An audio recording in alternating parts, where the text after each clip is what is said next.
Hello, what's good, my brothers and sisters? This is Enemy Stand User here today, and welcome to chapter 244 of Jujutsu Kaisen. We are finally here. Yes, we made it, my brothers and sisters, to Yuji versus Sukuna, the king of curses versus the judge and his executioner. This chapter was definitely worth the wait and is a much needed change as we switch back over from Kenjaku's POV to Yuji. It honestly felt like we've been on a side quest since we left chapter 238, but now we are so back in action in what really could be the start of one of the most epic battles in Jujutsu Kaisen.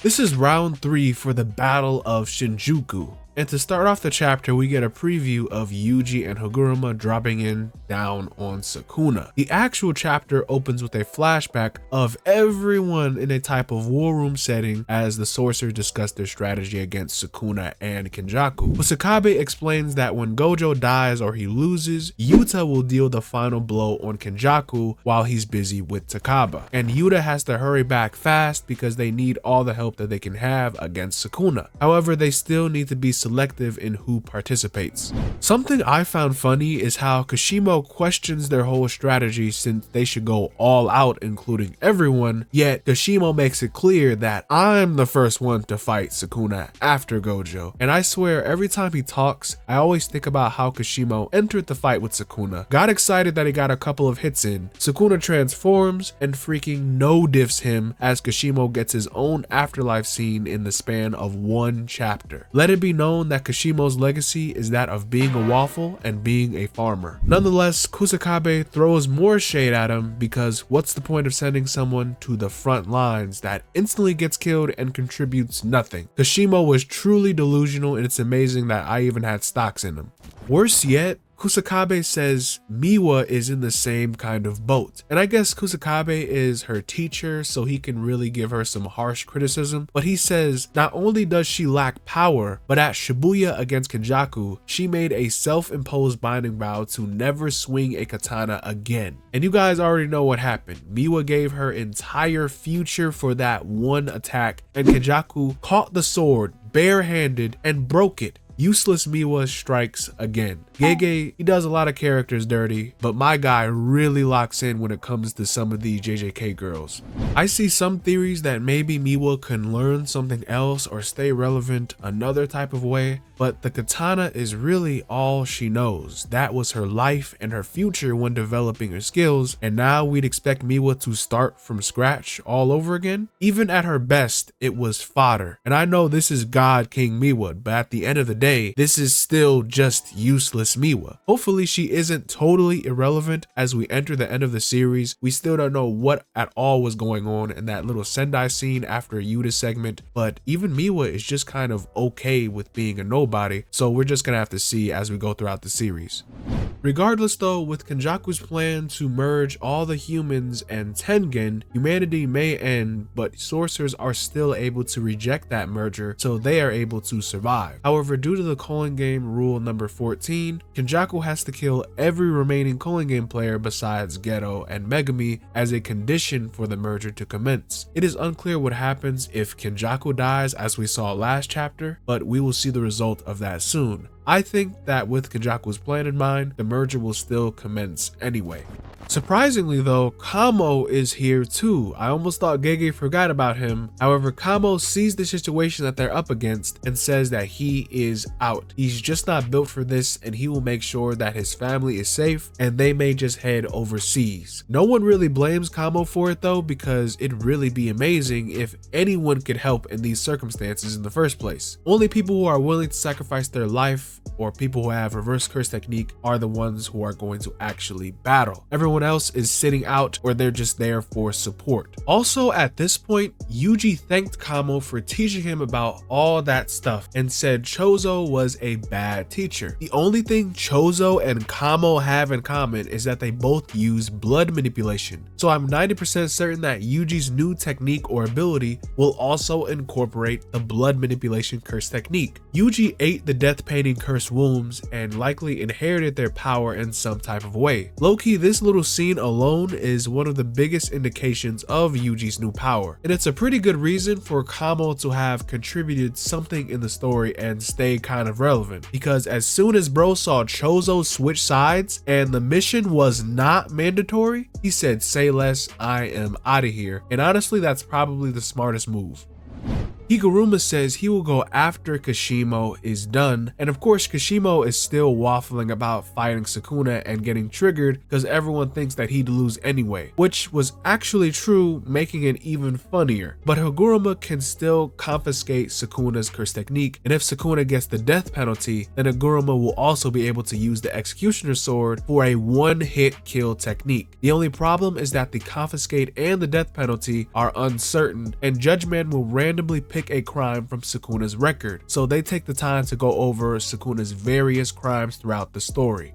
In terms of crimes committed, Yuji has switched with Sukuna 3 times: at the high school, at the juvenile detention center, and in Shibuya. At the school, Sukuna is charged with harming Itadori and attempting murder of Gojo Satoru. At the detention center, Sukuna is charged with complete murder of Itadori. It could be seen as attempted since Yuji lived in that, and attempted murder of Fushiguro Megami. And finally, at Shibuya, Sukuna is charged with complete murder of Nanako and Mimiko Hasaba, attempted murder to vast numbers of civilians, complete murder to Haruta Shigemo, and arson/major property damage. Not to mention, Sukuna is indirectly responsible for all the deaths of victims killed by the finger bearers and curses, like for the case of the students in the detention center and Yoshino Junpei's mom.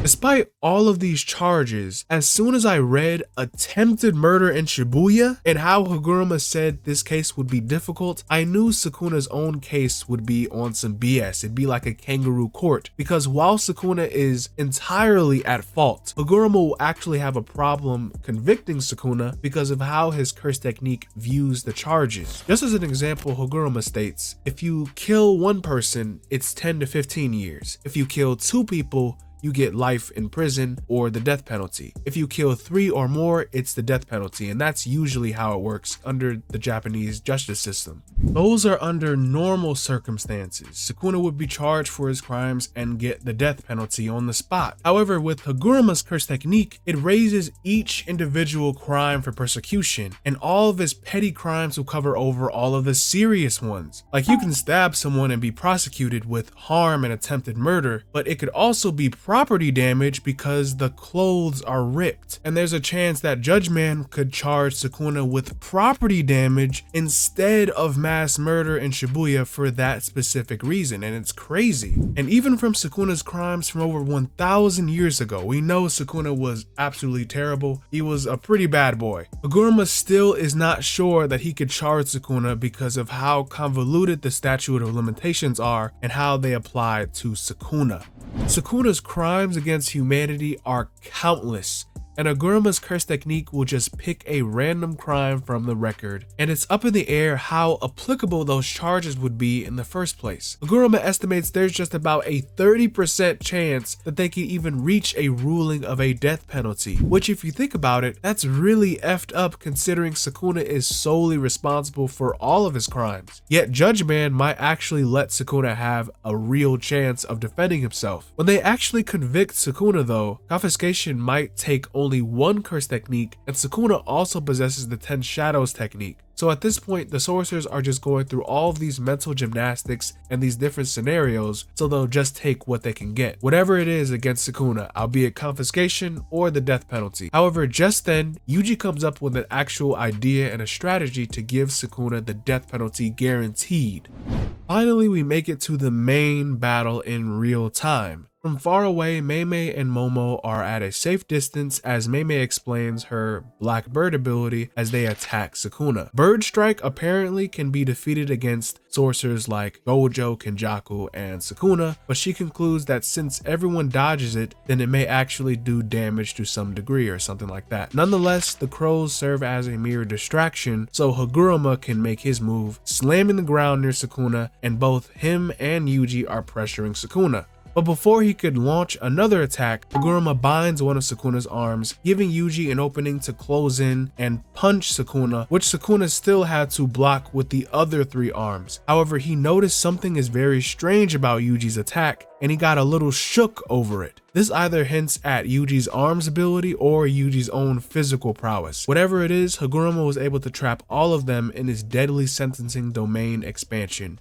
Both Yuji and Haguruma decide to trap Sukuna with them and charge Sukuna for that massacre in Shibuya. But like what's been mentioned, the specific crimes are random, so in order to bring these charges against Sukuna, it's also possible for Yuji to request a retrial for the crimes that's already been judged. So then this way, Sukuna is like a co-defendant with Yuji and Haguruma is the prosecutor. Even if they fail, they can still narrow down the crime since Sukuna inhabited Yuji. Then Judgment states this: Itadori Yuji is accused under suspicion of committing mass murder in Shibuya on October 31st, 2018. Haguruma argues Yuji did not kill anyone, and Yuji's confession to the aforementioned trial was indeed false under his own personal accountability. The true culprit is ... And of course, we leave the chapter off there and get a break next week.